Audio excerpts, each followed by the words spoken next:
우리 같이 말씀드리겠습니다. 시작. 수고하고 무거운 짐진 자들아 다 내게로 오라.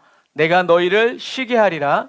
나는 마음이 온유하고 겸손하니 나의 멍에를 메고 내게 배우라. 그러면 너희 마음이 쉼을 얻으리니 이는 내 멍에는 쉽고 내 짐은 가벼움이니라 하시니라. 아멘.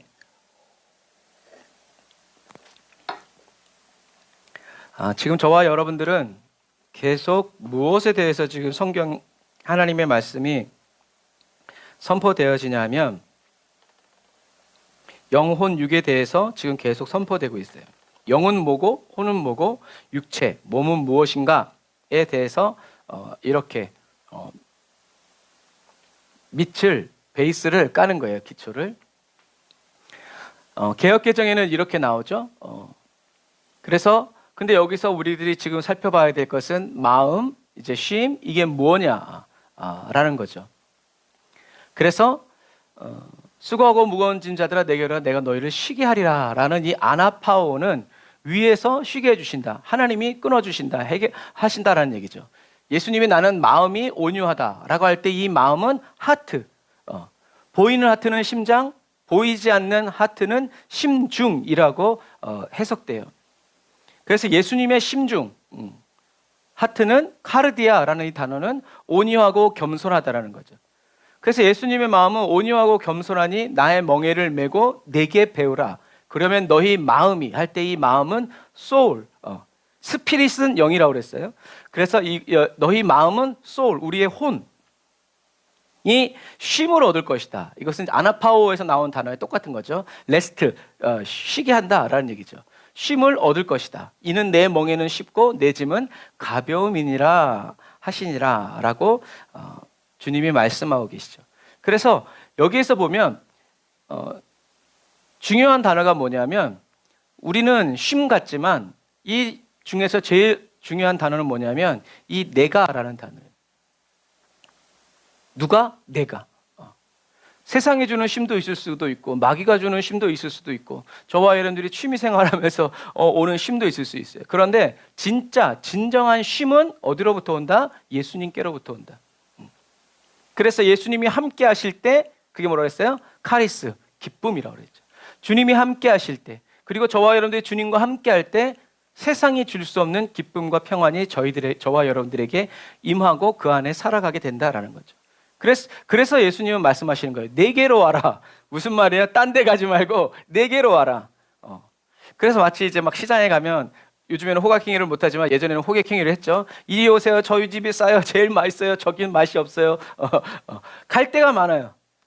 그렇기 때문에 주님은 속지 말고 나에게로 오라. 왜? 내가 너희를 쉬게 한다.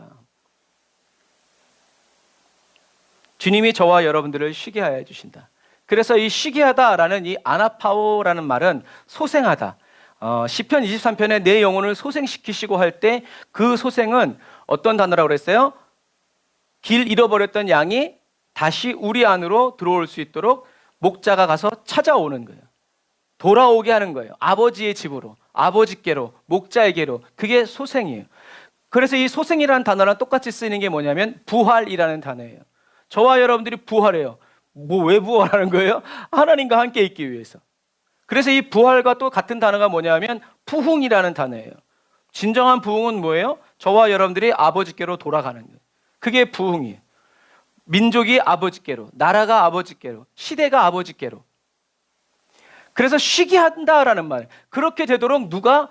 예수님이 일하신다는 거예요. 그리고 예수님이 일하시고 계신다는 얘기예요. 무엇을 위해서? 부흥과 소생과 회복. 저와 여러분들을 회복시키시고 리스토어, 다시 하나님의 사랑이 채워지는 거죠. 깨져서 사라진 그 그릇을 예수님이 다시 회복시켜 주신 거예요.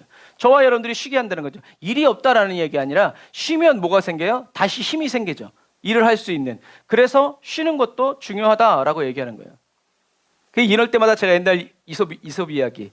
어떤 사람은 쉬지 않고 도끼질을 하는데 어떤 사람은 50분 일하고 10분 쉬어. 그런데 나중에 나무한 걸 보니까 50분 일하고 10분 쉰 사람이 더 많이 했어. 그래서 물어봤어요. 나는 쉬지 않고 일했는데 요만큼밖에 안 되는데 당신은 쉬면서 일했는데 어떻게 이만큼 됐습니까? 그랬을 때 그 사람이 뭐라 그랬냐면 저는 50분 도끼질하고 10분 쉬면서 도끼날을 갈았습니다. 무슨 얘기인지 아시겠죠? 쉬지 않고 일하는 게 중요한 것이 아니라 효율적으로 일할 수 있도록 도끼를 가는 거예요. 그래서 이 도끼가 제의를 하도록. 그러니까 날이 서니까 어떻게 해요? 적은 힘을 가지고도 큰 효과를 발휘하는 거죠. 그건 세상 이야기고. 그런데 저와 여러분들을 쉬게 하는 건 누구다? 예수님이 원기를 돋두다. 쉬운 말로 새 힘을 얻다라는 얘기예요. 저와 여러분들이 일어나 걸을 수 있도록 폭풍도 헤치면서 나아가고 바다도 가르면서 나아가고 안 갈라지면 헤엄을 쳐서 갈 수 있는 힘과 능력을 누가 주신다? 예수님께서 주신다. 그러니까 어떻게 해라? 돌아와라. 왜? 주님의 말씀을 듣고 믿고. 그래서 복음서에 보면 예수님의 이 공간 복음을 보면 어떤 사람들이 나오냐면 그전에는 굉장히 불행한 인생이었는데 예수님을 만나고 나서 굉장히 밝아지고 즐거움에 빠진 사람들이 있다라는 얘기예요. 그 대표적인 사람이 누구냐면 바로 수가성 여인과 삭개오를 그 예로 들 수 있어요.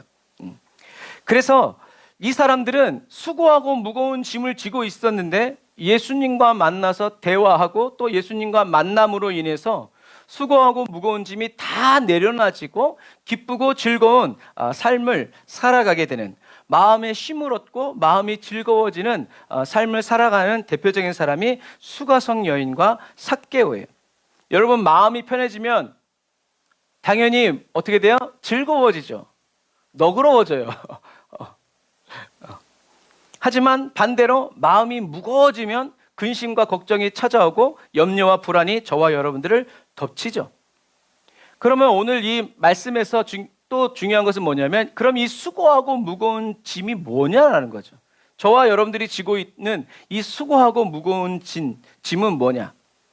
예수님이 말씀하실 때 예수님이 바라보시면서 사람들을 수고하고 무거운 짐진 자들아, 예수님이 살아가시는 당시에 무거운 짐진 사람들, 수고한 사람들은 어떤 사람들인가 라고 우리가 생각할 수 있냐면, 우리들은 수고하고 무거운 짐진 자라고 얘기하면 우리를 대입시켜요, 거기다가. 그래서 불행한 어린 시절, 결혼 생활, 학창 시절, 지금 돈이 문제가, 사람과의 관계가, 자식의 문제가, 자녀의 문제가 끊이지 않는 이런 우리 인생을 생각한단 말이에요. 그런데 예수님이 이 말씀을 하실 때 그 당시에는 어떤 시대였냐면, 말씀대로 살아가야 하는 그 무거움. 왜요? 바벨론 포로로 끌려가서 왜 우리가 이렇게 나라를 잃어버리고 노예 생활을 하고 있는가 했을 때 하나님의 말씀을 우리가 버리고 떠났기 때문이다. 그래서 하나님 말씀대로 죽기 살기로 결심하고 살아가게 하기 위해서 회당을 지어서 하나님의 말씀을 배우게 하고, 그래서 그런 사람들이 바리새인, 서기관, 율법사 다 똑같은 사람들이에요. 바리새인들이에요. 그래서 바리새인 3명만 모이면 성경을 똑같이 점 하나도 틀리지 않고 쓸 수 있다고, 그 정도로 머릿속에 하나님의 말씀을 다 외우고 있는 사람들이 그 사람들이었어요. 그 사람들이 뭐라 그래요? 말씀을 지켜라, 율법을 지켜라, 안 지키면 죽음, 이렇게 나가니까 마음에는 원이로 돼 육신이 약한 것처럼 말씀대로 살고 율법대로 살고 싶은데 살지 못하는 그 사람들의 시선, 그리고 자기 정죄, 죄책감, 이것이 이 수고하고 무거운 짐이란 얘기예요. 그래서 하나님은 10계명을 주셨지만 그 10계명을 율법사들은 613개의 율법 조항으로 만들어 버렸어요.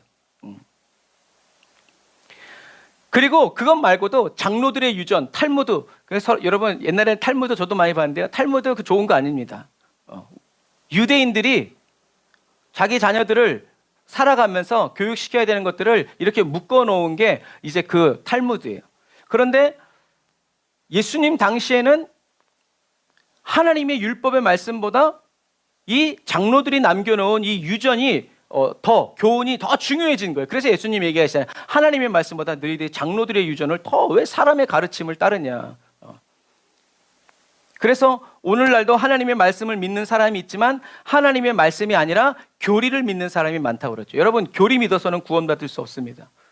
하나님의 말씀을 우리들이 쉽게 알 수 있도록 풀어서 생각한 것이 신학이고 거기에서 교리가 나오지만, 그러나 교리를 믿어서는 구원받을 수 없어요. 교리가 저와 여러분들을 위해서 죽은 게 아니기 때문에 그래요. 우리는 하나님의 말씀을 믿어야 됩니다. 그래서 교리 몰라도 하나님의 말씀 믿고 천국 가는 거죠. 그래서 예수님은 바리새인과 서기관과 율법사들이 모세의 자리에 앉아서 어떻게 한다는 거예요? 자기는 손가락 하나도 까딱하지도 않고 지키지도 않으면서 사람들에게 어떻게 해요? 무거운 짐을 주었다. 그래서 예수님이 성전에서는 과부가 넣는 헌금 두레돈을 보면서 전부 많이 넣었다라고 얘기하셨죠. 그 이유는 뭐예요? 이 바리새인과 율법사들이 너가 가진 모든 것을 다 하나님께 드려서 하나님을 기쁘시게 하라라고 했기 때문에 그래요. 그래서 이 과부는 자기가 먹을 게 없지만 전 재산이지만 하나님을 섬기기 위해서 드린 거예요. 그렇게 가르치는 사람이 누구였어요? 바리새인과 율법사가 서기관들 제사장들이었단 말이에요. 오히려 하나님은 그들을 도와주라고 그랬는데 도와주지는 않으면서 그들이 가지고 있는 그 마지막까지라도 기어코 뺏어내서 자기네 주머니를 집어넣는 사람들이 누구였냐면 이 율법사들과 바리새인과 서기관들이었기 때문에 예수님께서 제자들에게 서기관과 바리새인과 모세의 자리에 앉아서 자기는 손가락 하나도 까딱도 안 하면서 그러고 있다. 그러므로 너희들은 이 서기관 바리새인들처럼 그런 행위를 본받지 말아라. 또 그들은 무거운 짐을 짓고서 사람들의 어깨에 지우되 자기는 이것을 한 손가락으로도 움직이려고 하지 않는다라고 말씀하시는 이유가 바로 그러한 이유예요. 자기는 실행하지 않으면서 자기는 짐을 지고 가지 않으면서 사람들 앞에서 무거운 이거 달고 술을 길게 넓게 해가지고 하나님의 말씀은 자기만 지키고 사는 것처럼 이렇게 하면서 사람들에게 칭찬받고 환호성을 받게 하는 거죠. 왜? 나는 하나님 말씀대로 못 사는데 저 사람은 하나님 말씀대로 사니까 정말 진실로 존경해야 해. 이런 마음을 사람들에게 불어일으켰기 때문에 그래요. 말씀대로 잘 살게 하기 위함이 아니라 자기가 칭찬받고 인정받기 위해서. 그래서 결혼식 가면 앞자리에 앉고 상석에 앉고 좋은 자리에 앉기 위해서 어흐 하면서 이제 이렇게 다녔기 때문에 주님이 이들을 향해서 이렇게 말씀하시는 거예요. 그런데 이 헬라어를 히라버를 처음으로 성경을 번역한 사람이 누구예요? 마틴 루터죠. 마틴 루터가 독일 사람이에요. 그래서 현대 독일어 성경을 보면 이렇게 돼 있어요. 우리 한번 같이 읽어볼까요? 시작. 율법학자들이 부과한 계명을 지키느라고 힘들어하는 사람들아, 나는 마음이 온유하고 겸손하니 나의 멍에를 메고 내게 배우라. 그러면 너희 삶이 실현될 것이다. 아멘. 약간 우리랑 의미가 다르죠. 왜냐하면 마틴 루터가 그리스어를 독일어로 번역하면서 한 말씀이기 때문에 그래요. 원어에 조금 더 가까운 거죠. 그래서 마틴 루터는 예수님이 말씀하시는 이 수고하고 무거운 짐이 바로 뭐다? 율법학자들이 부과한 계명을 지키느라고 힘들어하는 사람들아 라고 얘기하는 거예요. 율법을 다 지킨다고 중요한 게 아니다. 오늘 말씀 제목처럼 너희들이 율법을 다 지키면 하나님을 기쁘시게 할 거라고 생각하지, 그런데 그게 아니라는 얘기예요. 마음이 온유하고 겸손한 예수님의 멍에를 함께 메고 예수님께 배워야 된다는 거죠. 무엇을? 예수님이 하나님을 얼마나 기뻐하시는지. 기쁨으로 하나님을 따라가는 그 예수님과 함께 멍에를 메고 언제까지? 끝까지 주님이 하시는 것을 배우라. 보고 어떻게 하는지. 이럴 땐 이렇게 하고 저럴 땐 저렇게 하고 그걸 보고 배우는 거죠. 그러면 너희의 삶이 실현될 것이다. 너희를 향하신 하나님의 뜻과 계획이, 너를 이 땅에 태어나게 하신, 너를 살게 하신, 너와 함께 하시는 하나님의 뜻이 실현될 것이다. 너의 정체성, 왜 살아야 되는지 이것이 실현될 것이다 라고 말씀하시는 거예요. 그래서 개역개정에는 마음의 쉼이라고 되어 있지만 독일어 성경에는 삶의 실현, 완전히 다른 것 같지만 예수님이 말씀하시고자 하는 그 의미는 관통해요. 마음이 쉼을 얻으면 자유롭고 가볍게 살 수 있고, 자유롭고 가볍게 살아가면 그 결과 삶이, 내가 원하는 삶이, 내가 바라는 삶이, 하나님이 원하시는 삶이, 하나님이 바라시는 삶이 어떻게 해요? 실현된다. 살아내어지게 되고 살아가게 된다라는 얘기예요. 그러므로 하나님을 기쁘시게 하기 위해서 율법을 지키는 것이 수고하는 것. 이 율법을 지키지 못했을 때 오는 부정적인 감정이 바로 무거운 짐을 지고 사는 것. 예수님은 말씀하셨죠? 그러므로 그리스도 예수 안에 있는 사람은 뭐가 없다? 정죄함이 없다. 예수님은 저와 여러분들이 이렇게 하나님을 기쁘시게 하는 삶을 살려고 하다가 견디다 못해 쓰러지고 이렇게 할 때 왜 그랬어? 이렇게 하지 않는다는 얘기예요. 뭐라고 얘기하신다? 내게로 와라. 같이 가자. 내가 어떻게 하는지 보고 배워라. 그러면 너의 마음이 쉼을 얻을 것이다. 저도 여행 다니면 가이드랑 다니는 게 좋아요.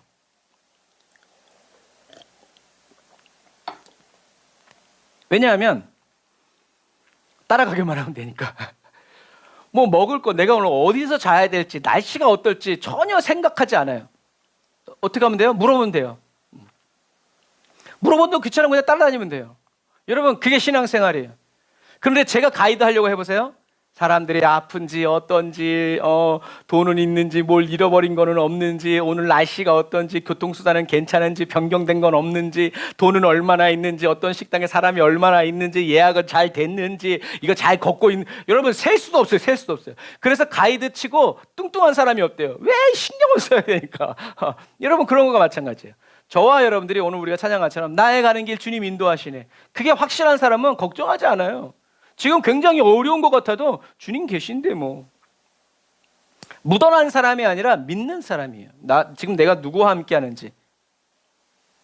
그래서 예수님은 야, 하나님을 기쁘시게 하려고 그렇게 힘쓰고 애쓰지 마라. 나를 따라와. 그러면 저절로 하나님을 기쁘시게 하는 삶이 살아갈 수밖에 없다라는 거예요. 왜요? 하나님이 예수님에게 말씀하셨잖아요. 뭐라고요? 이는 내 사랑하는 아들이요 내가 매우 기뻐하는 자라. 아멘. 예수님 자체가 하나님이 기뻐하는 사람이었어요. 그러니까 예수님이 하시는 모든 일은 하나님을 기쁘시게 하는 삶이 될 수밖에 없다는 얘기예요. 그런데 하나님이 저와 여러분들을 볼 때 삶의 근심이요, 우한거리요, 애물단지인데 어떻게 기뻐하시겠어요? 불안하시겠지. 그런 것과 마찬가지예요. 하나님을 기쁘시게 하려고 하지 말고 먼저 하나님을 기뻐하는 사람이 되어야 돼요. 이 마지막 시대를 살아가는 저와 여러분들은 이렇게 교회가, 교단이, 목사님이 이렇게 하는 게 하나님을 기쁘시게 하는 삶입니다라고 정해주고 세상 사람들이 정해놓은 가치 기준을 따라서 그것대로 살려고 애쓰고 힘들고 그렇게 살지 말라라는 얘기예요. 새벽기도 나오면 믿음 좋고 1,000번째 막 헌금 예물 막 팍팍 드리면 대단한 사람이다. 이런 기준에 따라서 살지 말란 얘기예요. 하나님을 기뻐하는 자가 되면 드리지 말라고 그래도 드리고 바치지 말라고 그래도 바치고 나오지 말라고 그래도 나오는 사람이 된다 이런 얘기죠. 그래서 저와 여러분들을 이렇게 얽어매고 무거운 짐이 되고 힘들게 하는 이런 것들이 저와 여러분들이 이 마지막 시대에 다가올 때 예수의 이름으로 거절하고 거부하라는 얘기. 성경이 어디 주님이 언제 그렇게 얘기하셨냐? 나는 죽었다. 나는 예수만 따라간다. 저와 여러분들이 이런 거짓 자아를 따라 살아가기 시작하면 신앙생활에 기쁨이 없어요. 무겁고 힘들고 수고한 것만 남아요. 주님을 위해서 내가 잘한 건 생각 안 나고 못한 것만 생각나가지고 자책하고 정죄하고 그래서 나는 안 돼 포기하고 주님이 괜찮다고 해도 안 돼요 나는 포기하세요 이제 이런 사람이 된다는 얘기죠.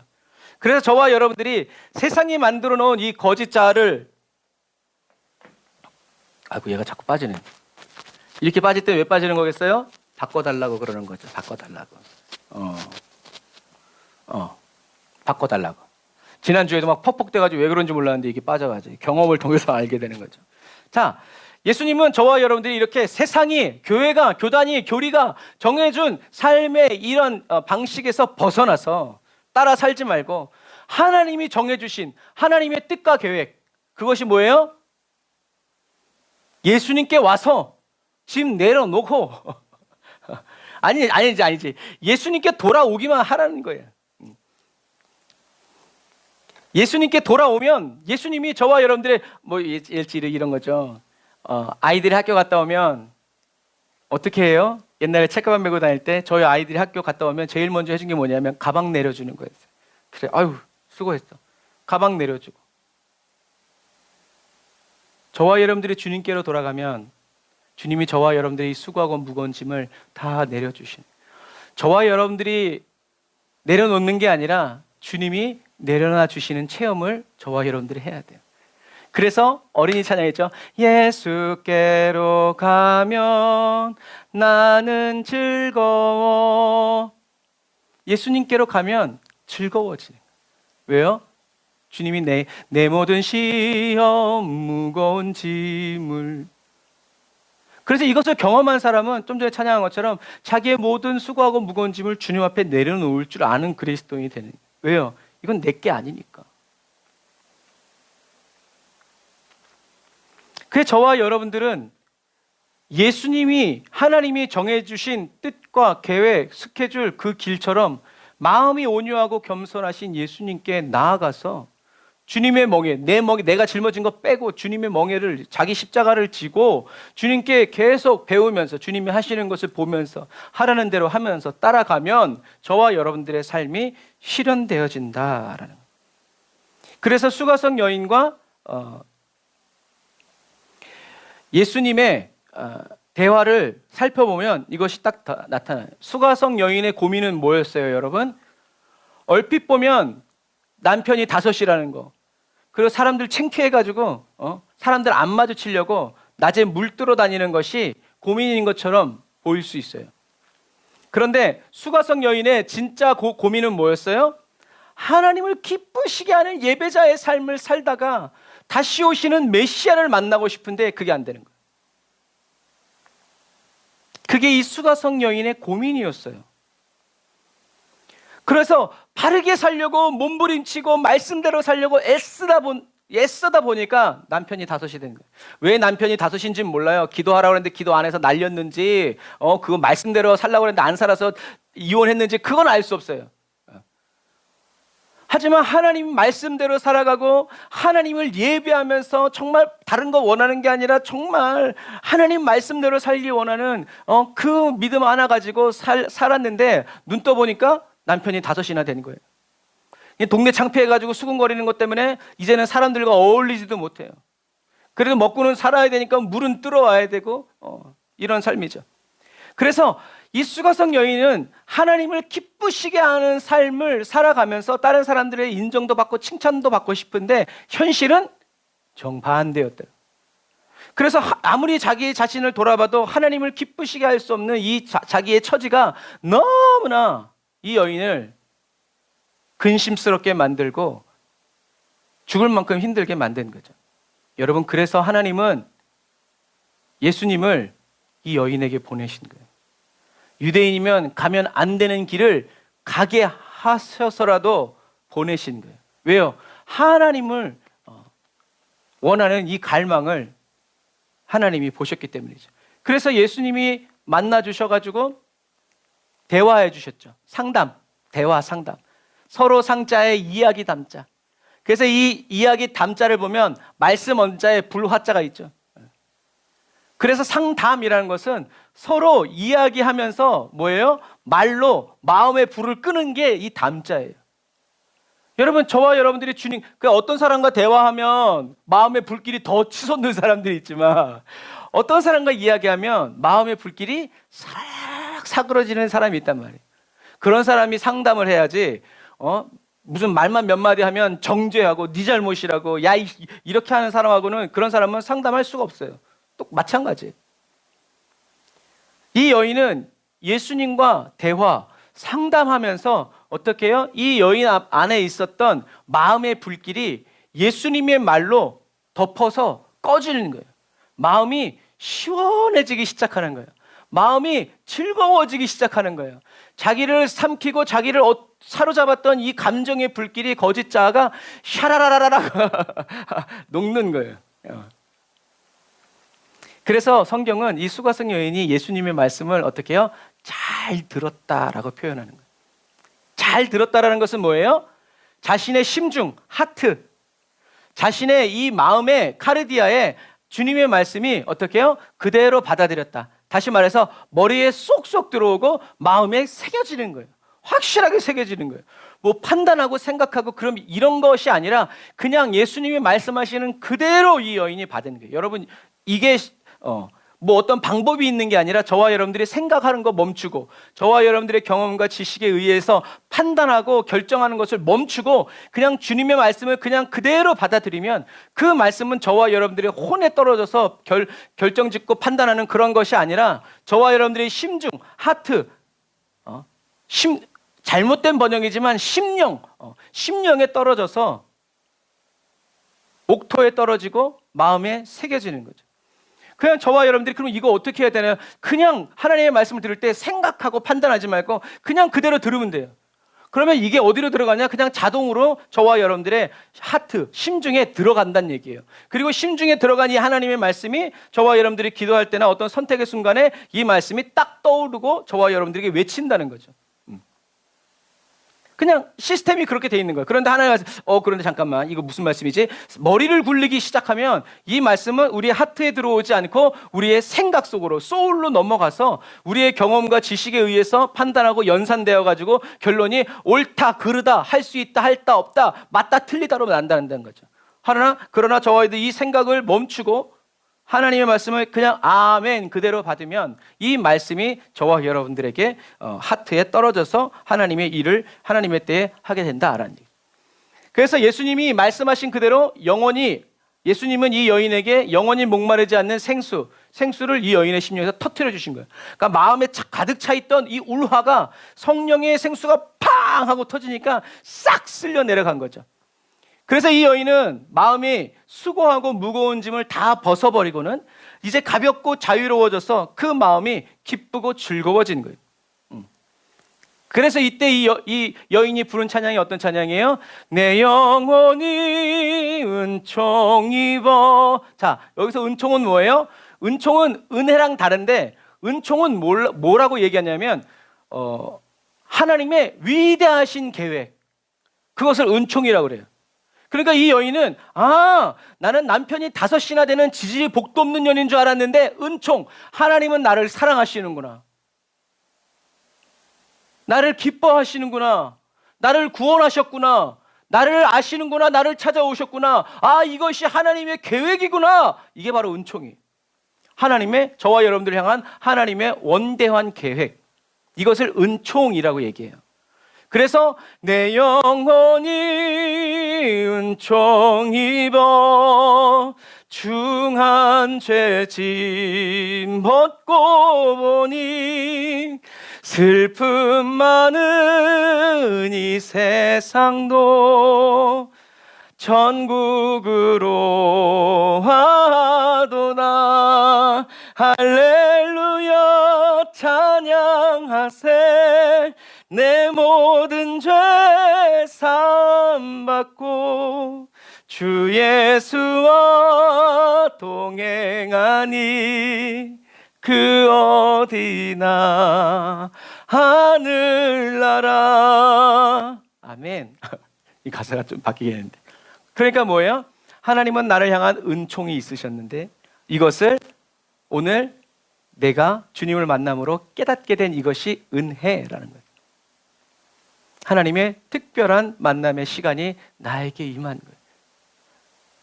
그러니까 주 예수와 동행하는 이 삶이 어디나 하나님의 나라입니다 라고 고백하는 거죠. 하나님을 기쁘시게 하려고 했던 수가성 여인의 삶이 이제는 자기의 정체성을 찾아서 하나님을 기뻐하는 삶으로 새롭게 변화되는 거예요. 하나님이 날 사랑하시는구나. 하나님 감사합니다. 여러분, 바뀐 현실은 아무것도 없어요. 여전히 남편은 5이고 여전히 물 들어와야 되고요. 여전히 나의 삶의 문제는 그대로 있어요. 그러나 주님의 말씀을 듣고 하나님의 은총을 깨달은 은혜 받은 이 수가성 여인은 자기의 정체성이 바뀌었어요. 자기 자신을 바라보는 시선이 세상의 눈은 뽑아지고 하나님의 눈으로 탁 들어간 거예요. 그래서 성령의 임재 안에서 성령의 인도를 따라 하나님을 즐거워하고 어디서든지 단을 쌓아 하나님을 예배할 수 있는, 성령과 진리의 말씀으로 하나님을 기쁘시게 해드릴 수 있는 예배자의 삶을 살아가게 되는 거예요. 그래서 예수님 마지막에 얘기하시잖아요. 이 여자랑 얘기하면서 여기가 아니고 저기도 아니라 성령과 진리의 말씀으로 하나님을 예배할 때가 오나니 바로 이때다. 왜? 예수님이 오셔서 통치하시고 다스리시기 때문에. 예수님이 하나님을 예배하면서 성령과 진리의 말씀으로 예배하면서 가시기 때문에 그 주님만 따라가면 된다는 거죠. 그러니까 이 여자는 그 다음에 어떻게 했어요? 물동이를 내버려두고 마을로 달려 들어가서 사람들에게 누가 오셨다? 예수님이 오셨다. 내가 메시아를 만났다. 나와 봐라. 그래서 3일 만에 그 사람들이 뭐라 그래요? 우리가 이제 예수를 믿는 것은 너 때문이 아니라 우리가 직접 예수님을 만나고 그에게 말씀을 들었기 때문이다 라고 얘기하는 거예요. 그 여자를 뭐라고 그러는 것이 아니라 정말 기쁘고 즐거워하면서 하나님께 버림받았고 개처럼 여김받는, 누가? 유대인들이. 그런데 하나님은 우리를 사랑하시고 우리를 기뻐하신다는 것을 이 사람들이 깨닫게 됨으로 인해서 이젠 죄인처럼 사는 것이 아니라 용서함 받은 의인, 죄를 지을 수 있는 의인으로서 살게 된다는 거죠.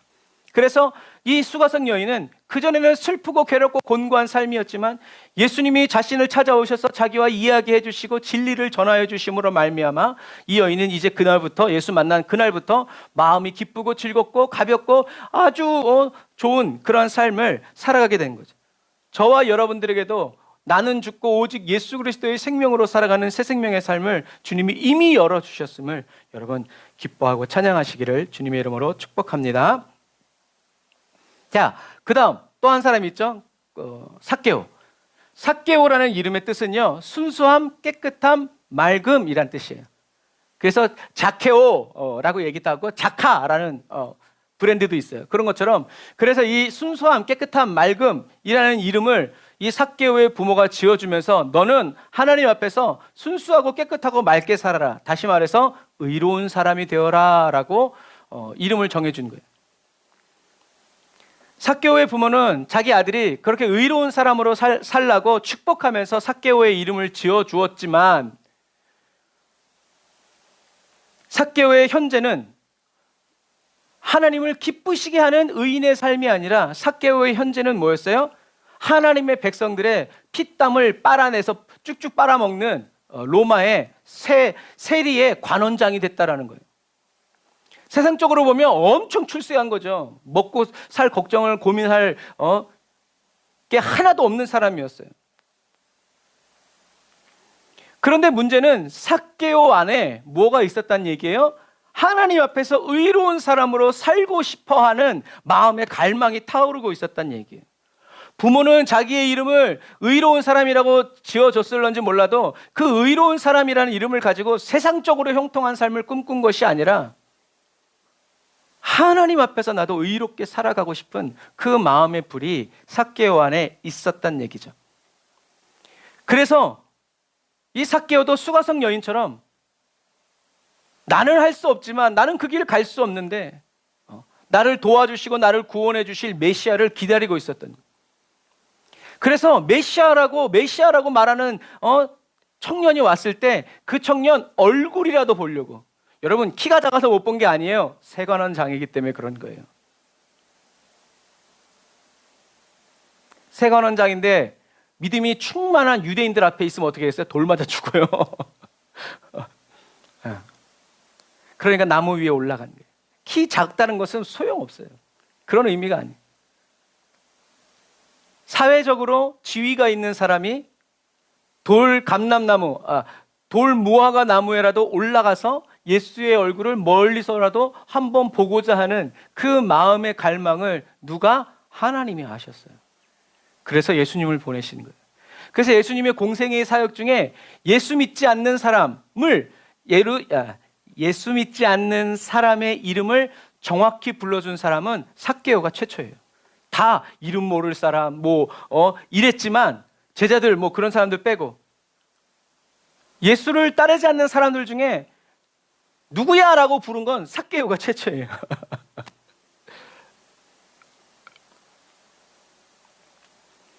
그래서 한 번도 만나보지 못한 사람이 자기의 이름을 그러니까 우리들이 이렇게 봤을 때는 여러분, 삭개오야 하고 이름 불러준 것 같지만 예수님이 나무에 있는 그 사람을 보고 뭐라고 얘기했어요? 의로운 사람아 내려와라. 내가 너희 집에 유해야 하겠다. 내가 너와 함께 있어야 하겠다라고 얘기했을 때 자기가 그토록 듣고 싶었던 말, 의로운 사람. 여러분, 그 말이 예수님의 음성으로 자기가 들었을 때 이 사람의 심령이 뭐가 왔어요? 성령의 감동이 온 거예요. 우리가 감동 얘기했죠? 주님이 의로운 사람아 내려와라. 내가 오늘 너의 집에 유해야 하겠다 라는 이 음성이 자기의 귀에 들렸을 때 성령님이 강타해 주신 거예요. 이 사람의 영혼을. 말로 이해할 수 없고 설명할 수 없는 그런 뭔가가 와 올라와요. 성령님이 두드려 주시고 성령님이 이 삭개오의 영을 각성시켜 주신 거예요. 눈을 열어 보게 해 주신 거예요. 힘을 주신 거예요. 고백할 수 있도록. 그래서 예수님이 들어가셔서 밥만 같이 먹었는데 이 사람이 뭐라 했어요? 나의 전 재산을 팔아서. 그래서 절반을 나눠주고 절반은 자기가 사기쳐가지고 거짓말해가지고 한 사람한테 돌려주겠다. 그래서 어떤 사람이 계산해 보니까 결국엔 자기의 전 재산을 다 팔아서 나누어주고 이 삭개오는 예수님을 즉시 따르는 사람이 되었어요.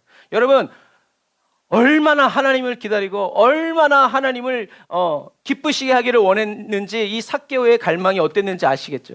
그냥 은혜 한번 받아가지고 그렇게 된 게 아니에요. 그래서 전설에 의하면 삭개오는 그냥 예수님 즉흥적인 감정에 의해서 예수님 따르다가 그냥 다시 세관원장으로 휴가 끝내고 돌아온 사람이 아니라 지금 터키 땅인데 카이세리 무덤이 있는 기독교인의 무덤이 있는 그곳에 담임 목사가 되어서 순교했어요. 나중에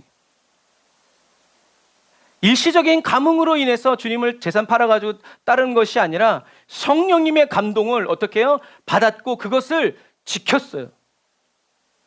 그게 바로 삭개오예요. 그게 바로 세관원장이었지만 의로운 삶을 살게 원했던 삭개오고 그게 바로 죄인이었지만 예수님의 십자가를 통해서 구원받고 주님을 따르는 의로운 삶을 살아가는 저와 여러분들의 모습이다라는 것.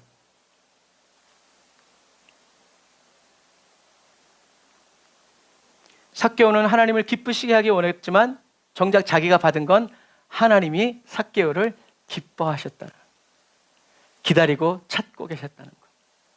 그래서 삭개오는 하나님을 기뻐하면서 하나님이 말씀하시지도 않은 예수님이 원하시지도 않은 그 일을 헌신하면서 순종하여 나아가죠. 오히려 어렸을 때부터 하나님의 모든 율법을 다 지켰던 부자 관원은 주님이 내 가진 것을 다 팔아서 사람들에게 가난한 사람들에게 나누어주고 너는 나를 쫓아라. 하늘의 보화가 내게 있을 것이다 라는 주의 음성을 들었을 때 감동을 받았죠. 성령님의 감동이 아니라 사단의 감동을. 이 많은 걸 어떻게 다 jes다. 내가 이거 하려고 얼마나 내가 그럼 우리 새끼들을 뭐 먹고 살려고 감동을 받으니까 슬퍼하면서 떠나갔지만 삭개오는 그렇지 않았어요. 그러니까 저와 여러분들은 세상이 주는 감동은 예수의 이름으로 부인하고 대적하고 성령님이 주시는 감동은 그것이 무엇이 되었든지 아멘 하고 순종하여 살려는 그런 마음. 일단 한번 들어보고 그때 결정해야지. 듣기도 전에 들리기도 전에 그렇게 다짐하고 결단하면서 저와 여러분들을 하나님께 내어드리고 바치면서 이젠 내가 사는 것이 아니라 주님이 내 안에서 살아가시는 주님의 삶입니다. 마음껏 사용하시옵소서라고 살아가야 된다라는 거죠. 사랑하는 형제자매 그리스도인 여러분, 예수님은 수가성 여인과 삭개오를 만나 주심으로 인해서 수가성 여인과 삭개오 안에 있었던 속사람 카르디아가 겉사람 소울을 뚫고 나오게 하셨어요. 더 이상 갇혀있지 않고 이젠 뚫고 나아가서 하나님의 말씀대로. 그래서 그렇게 마음에는 원이로되 육신이 약해서 고통스러워하고 괴로워하고 하나님의 말씀대로 살고 하나님의 영광을 올려드리면서 살고 싶은데 그렇게 살지 못하고 괴로워하고 눈물로써 예수여 나를 도와주소서 하는 그 삭개오와 수가성 여인을 누가? 주님이 보고 계셨다는 얘기예요. 그래서 하나님의 때에 예수님을 정확하게 만나게 하셔서 하나님을 기뻐하는 수가성 여인과 삭개오로 새롭게 변화시켜 주셨다. 그런 찬양 있잖아요. 지금 딱 생각해. 우물가의 여인처럼 난 구했네. 헛되고 헛된 것들을 구했지만 이제 내가 주님을 만나고 나니까 주님이 나의 빈잔을 채워주시니 주님 감사합니다. 살아가게 된다라는 거죠. 히브리서 11장 6절에도 하나님을 기쁘시게 하려면 무엇이 있어야 된다? 믿음이 있어야 된다. 여러분, 믿음이 없이는 하나님을 기쁘시게 할 수가 없어요. 그래서 하나님을 기쁘시게 한 사람들은 다 어떤 믿음? 보이지 않는 것을 보는, 바라는 것들의 실체고 보지 못하는 것들의 증거인 이 믿음, 예수 그리스도 하나님의 말씀, 이것이 있는 사람, 따르는 사람, 그 안에 거하여서 계속 살아가는 삶의 비결을 터득한 사람들이었다라는 얘기예요. 그래서 예수님은 오늘 저와 여러분들에게 나를 믿어라, 그러면 너희 마음이 쉼을 얻을 것이다 라고 말씀하지 않으시고 내게로 와서 나의 멍에를 메고 내게 배우라, 그러면 너의 마음이 쉼을 얻을 것이다 라고 얘기하시는 거예요. 믿는 게 중요한 게 아니라 돌아와야 돼요. 회개하고 주님께 돌아와야 돼요. 주님께 돌아와서 나는 할 수 없지만 주님은 하실 수 있습니다. 하나님의 통치와 다스림을 받으면서 우리가 나아가야 돼요. 내가 할 것은 다 악이고 죄악뿐입니다. 그래서 나는 이제 나의 멍에를 버리고 주님의 멍에, 주님이 나에게 맡겨주신 십자가를 지고 저는 주님께서 보여주시고 들려주시고 가르쳐주시고 말씀해주신 그대로만 말하고 생각하고 따르면서 순종하면서 살겠습니다. 그러면 어떻게 된다는 거예요? 주님이 일하여 주시고 주님이 인도하여 주시고 주님이 앞서가시고 이끌어 주시기 때문에 저와 여러분들은 쉼을 얻는다는 거죠. 새 힘을 얻는다는 거죠. 마음이 가벼워지고 즐거워지니까. 그러니까 뭐예요? 예수님 찬양, 주님 내 길 예비하시니 나의 가는 길 멀고 험한, 찬양이 나오는 거예요. 왜? 주님이 앞서가시니까. 응원가. 우리 한국 대표들이 축구하면 우린 뭐예요? 응원하죠. 안타깝다고 우리가 거기 뛸 수 있어요? 못 뛰어요. 죽기 살기로 오히려 그냥 막 목이 쉬도록 터지도록 외치는 거죠. 여러분, 그거예요. 하나님이 저와 여러분들에게 원하시는 것은 바로 그거예요. 주님만 따라갑니다. 주님만 따라갑니다. 예수님만 언제나 따라갑니다. 주님만 기뻐합니다. 주님만 사랑합니다. 다 옛날에 나온 찬양들이, 옛날 찬양이 참 좋아요. 예수님만 언제나 사랑합니다. 하나님을 기쁘시게 하라, 막 그런 찬양 없어요. 하나님을 기뻐하면 시편 37절에 있는 말씀처럼, 37편에 있는 말씀처럼 여호와를 기뻐하면 저가 너의 마음의 소원을 이루어 주시는데, 그 소원이 뭐냐? 여호와를 찬양하고 여호와를 기대하고 여호와를 사랑하면서 따르게 된다라는 거죠. 여호와를 기뻐하는 사람은 세상 사람들이 잘 되는 거 보면서 원망불평하고 시험에 들지 않아요.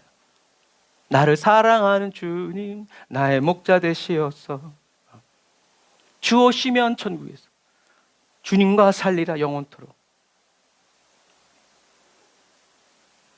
예수님의 이 말씀, 내게로 와서 나의 멍에를 메고 내게 배우라, 그러면 너희 마음이 쉼을 얻을 것이다 라는 이 말씀은요, 저와 여러분들의 믿음이 자라고 성장하고 성숙해져서 더 높은 차원의 믿음의 사람이 되어서 저와 여러분들의 마음, 소울이 쉼을 얻는 것이 아니란 얘기예요.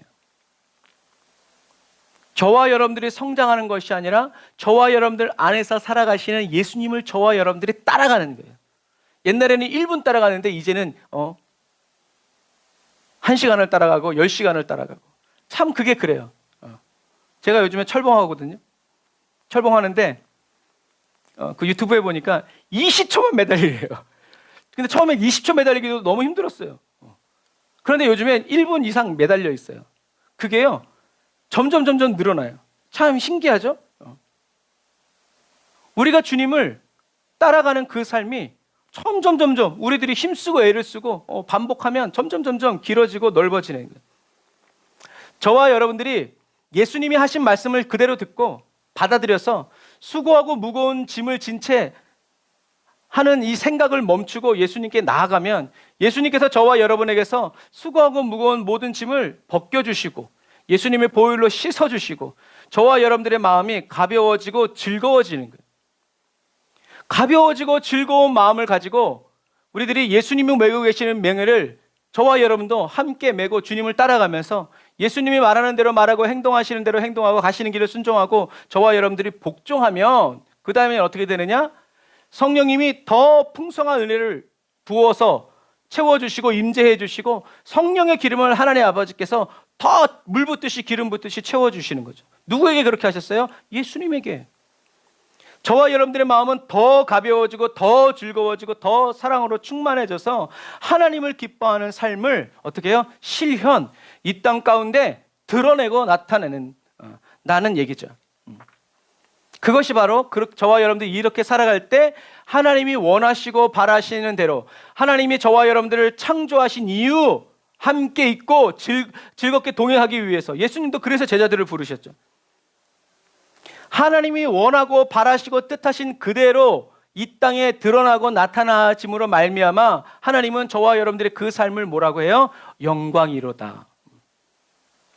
하나님께 영광을 돌리고 하나님의 영광으로 나타나는 삶. 그래서 저와 여러분들이 나 같은 죄인 하나님이 이렇게 해주셨습니다. 당신도 그렇게 살 수 있습니다. 그것이 하나님의 뜻이기 때문입니다. 돌아오십시오. 이렇게 말하면서 또 다른 사람도 수고하고 무거운 짐을 다 벗어버리고 주님이 주시는 나 자유 얻었네, 너 자유 얻었네, 우리 자유 얻었네, 오 이 기쁨 주님 주신 것. 오늘 한번 해봐야 되겠는데요. 북치면서 그냥 주님이 주시는 대로 막 불러봐야 되겠어요.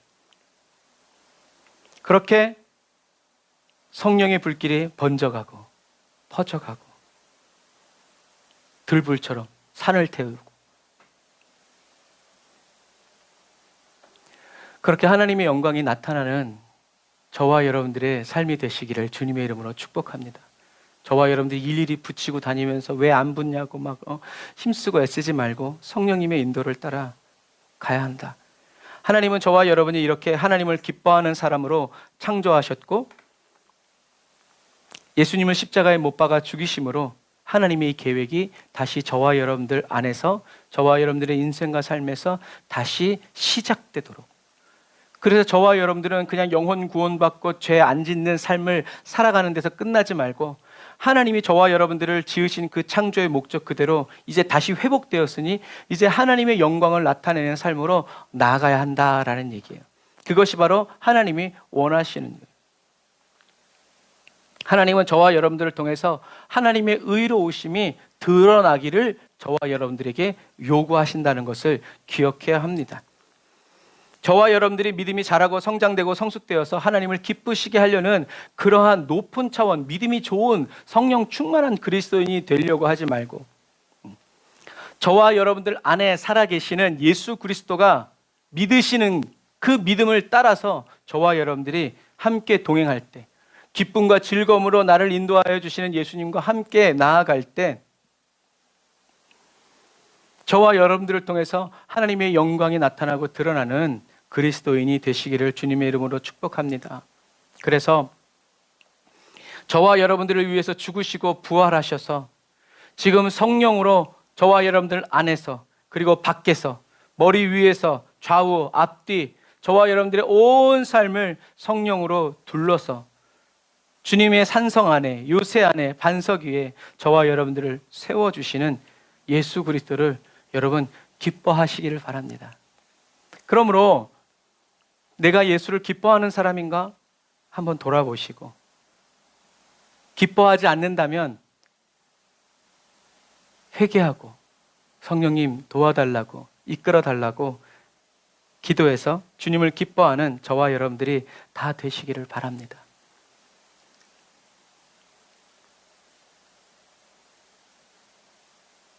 하나님을 기쁘시게 하는 삶은 저와 여러분들이 하나도 안 기쁜데도 그런 척 할 수 있어요. 그런데 하나님을 기뻐하는 사람은 하나님이 기뻐하는 삶을 살 수밖에 없어요.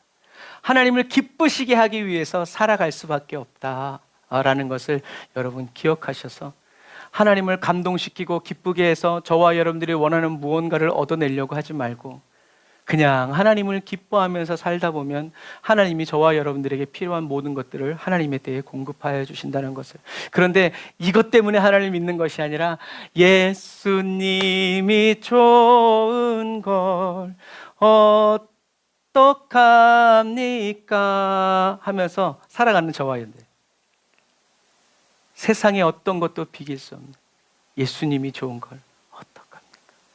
그래서 예수님이 좋아서 예수님 때문에 매를 맞아도 좋고, 멸시를 당해도 좋고, 천대를 당해도 주님 웃고 계시니 난 좋고, 핍박을 받고 목숨을 잃게 되어도 주님 만나니 난 또 좋고, 이렇게 세상이 감당할 수 없는 기쁨의 그리스도인으로, 여호와를 기뻐하는 그리스도인으로, 그러한 교회와 가정과 가문으로 저와 여러분들을 세워주시고 이루어주시고 열매 맺게 하시는 성령 하나님을 찬양하면서 예수님을 기뻐하고 즐거워하는 저와 여러분들의 하루하루가 되시기를 주님의 이름으로 축복합니다. 기도하겠습니다.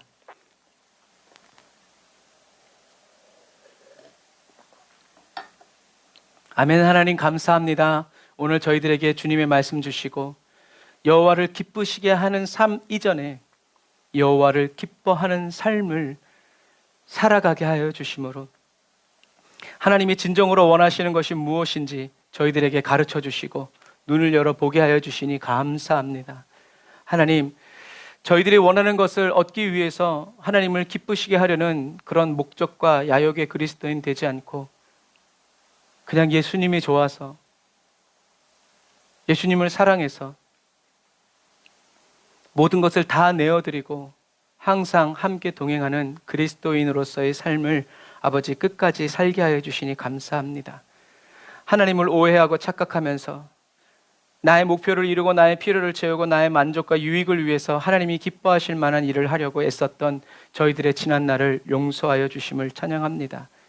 수가성 여인처럼 저희들 각 사람을 찾아오셔서 저희들의 모든 울분과 분노를 성령의 생수로 다 꺼뜨려 주시고 그리스도 예수 안에서 저를 향하신 주님의 진정한 목적, 저의 정체성을 찾고 발견해서 저희들의 혼이 자유를 얻고 가볍고 즐거운 마음으로 아버지 주님의 뜻을 이루어드리고 이 땅 가운데 실현하게 하여 주시니 감사합니다. 삭개오를 부르실 때처럼 저희들의 이름을 지금도 쉬지 않고 불러주셔서 하나님의 말씀을 가르쳐 주시고 들려주시고 보여주심으로 주님을 따르게 하여 주시는 주님의 은혜를 감사합니다. 성령의 임재 안에서 하나님을 따라 주님의 말씀대로 끝까지 살아가는 저희들이 되도록 지켜주시고 인도하여 주시는 주님 감사합니다. 하나님 영광 받으시고 높임 받으시고 아버지 주님이 보여주신 그 생명의 길을 아버지 믿음 다하여 끝까지 달려가는 저희들 되게 하여 주옵소서. 주님 은혜와 사랑을 감사드리며 예수님의 이름으로 기도드립니다. 아멘. 아멘.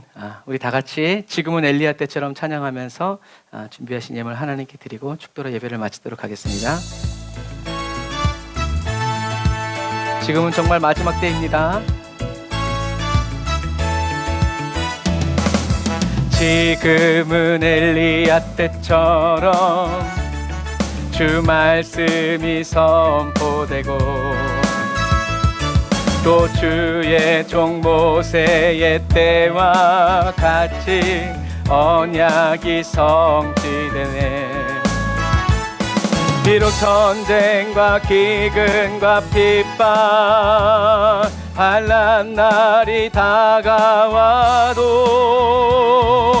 우리는 광야 외치는 소리 주의 길을 예비하라. 보라 주님 구름 타시고 나팔 불 때에 다시 오시네. 모두 외치세 이는 은혜의 해니 시온에서 구원이 많네. 아멘. 또 에스겔의 환상처럼 마른 뼈가 살아나며 또 주의 종 다윗의 때와 같이 예배가 우리 은혜를 받아 누리고 있습니다. 추수할 때가 이르러 들판은 이어졌네. 우리는 추수할 일꾼 되어 주 말씀을 선포하라리라. 주님 구름 타시고 나팔 불 때에 다시 오시네. 모두 외치세. 이는 구원의 해니 시온에서 구원이 임하네. 주님 구름 타시고 아멘 나팔 불 때에 다시 오시네. 모두 외치세. 이는 은혜의 해니 시온에서 구원이 임하네. 아멘. 기도하겠습니다. 하나님 감사합니다. 진정 여호와의 마지막 때임을 인하여 찬양합니다. 이 마지막 시대를 살아가는 은혜를 주셔서 감사합니다. 주님, 저희들이 마지막 시대를 살아갈 때 수가성 여인과 예수 만나기 전에 수가성 여인과 삭개오처럼 살아가지 않고 예수 만난 뒤에 수가성 여인과 삭개오처럼 아버지 어디든지 주님과 함께 동행하면서 성령의 인도를 따라 하나님 끝까지 예수 그리스도의 복음의 증인이 되어 하나님께로 돌아오게 하고 또 하나님의 통치와 다스림의 그 길을 열어주는 하나님 열쇠 그리스도인으로서 그러한 열쇠 교회로서 열쇠 가문으로서 끝까지 주님 손에 쓰임받고 또 주님과 함께 동행하는 주님을 위하여 살아가는 그리스도인 되게 하여 주심을 감사합니다. 하나님 저희들의 혼에 원망과 불평이 가득한 채 하나님을 기쁘시게 하려고 기도하고 예배하고 주를 따르지 않게 해주셔서 감사합니다. 성령의 임재 안에서 인도하시는 성령의 손길을 따라 하나님을 기뻐하는 그리스도인이 되어 하나님을 기뻐하고 하나님의 말씀을 즐거워하며 하나님의 임재에 목숨을 걸고 하나님의 명령에 끝까지 복종하고 순종하는 영광의 그리스도인 삼아주심을 감사드립니다. 주님 저희들이 여기 있사오니 지금 저희들 각 사람에게 임재하여 주셔서 성령의 기름을 부어주시고 주님의 뜻대로 사용하여 주시고 주님의 영광을 나타내는 일에 써주시니 감사합니다. 저희들을 사랑하여 주시고 기뻐하여 주시는 하나님 아버지의 사랑을 끝까지 자랑하고 끝까지 기쁨으로 증거하며 주님 다시 오실 길을 예비하는 주님의 교회와 가정 가문으로 주님이 찾으시는 한 사람으로 살겠습니다. 저희들을 기억하여 주시고 저희들의 기도를 들으시고 응답하여 주심을 찬양합니다. 주님께 또 귀한 예물을 드리면서 11조 예물 감사헌금 아버지의 성경금과 구제헌금 드립니다. 주님 우리 물질을 사용하여 주시고 받으셔서 또 저희들에게 채우시고 부어주셔서 주님이 행하시고자 하시는 그 모든 일에 넉넉히 쓰임받고 단번에 순종해내는 아버지 저희 모두가 되게 하여 주시옵소서. 아버지 하나님 또 질병 가운데 아버지 하나님이여 주여 기도하는 우리 형제 자매들 기억하여 주옵소서. 믿음이 더 강건해지게 하여 주시고 예수 그리스도를 찬양하게 하여 주시고 선포하게 하여 주셔서 누구도 받을 수 없는 믿음의 큰 축복과 상급을 받아 누리는 아버지 그리스도인 되게 하여 주시고 더불어 함께 기도하면서 저희도 주님의 마음으로 같이 아파하고 같이 힘들어하면서 또 같이 기뻐하고 같이 즐거워하는 기쁨의 그리스도인이요 그리스도의 공동체로서 아버지 주님 앞에 서서 살아갈 수 있도록 인도하여 주옵소서. 지금은 길이요 진리요 생명 되신 우리 주 예수 그리스도의 은혜와 하나님 아버지의 극진하신 사랑하심과 성령님의 내주 인도 교통 역사하심이 단을 쌓아 예배드리고 예물드리고 돌아가는 모든 성도들과 모든 삶에 이제로부터 영원토록 함께 하실지어다. 아멘. 아멘. 감사합니다. 우리 하나님께 감사의 박수 올리겠습니다. 할렐루야. 아멘. 오늘 말씀 다시 한번 더 여러분 묵상하시면서 돌아보시길 바랍니다. 원래 있던 설교가 있었는데 토요일날 갑자기 하나님 이 말씀을 팍 떨어뜨려 주시면서 이렇게 주셨어요.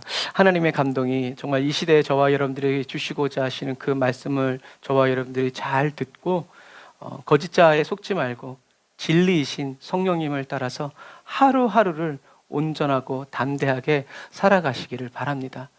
지금 전 세계는 정말 풍전등화의 위기 속에 있어요. 그래서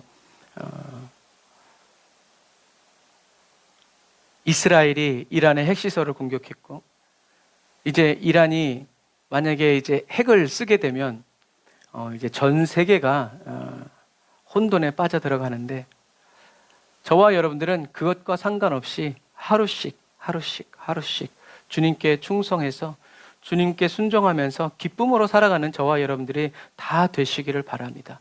두려움의 영에 저와 여러분들을 내어주지 말고 기쁨의 영이신 성령님 안에서 매일매일 즐겁게 기쁘게 성령 충만하고 마지막 시대에 부어주시는 하나님의 이 늦은 비의 역사를 다 받아 누려서 충성하는 저와 여러분들이 다 되시기를 바랍니다. 사랑하고 축복합니다. 샬롬. 한 주간도 승리하세요.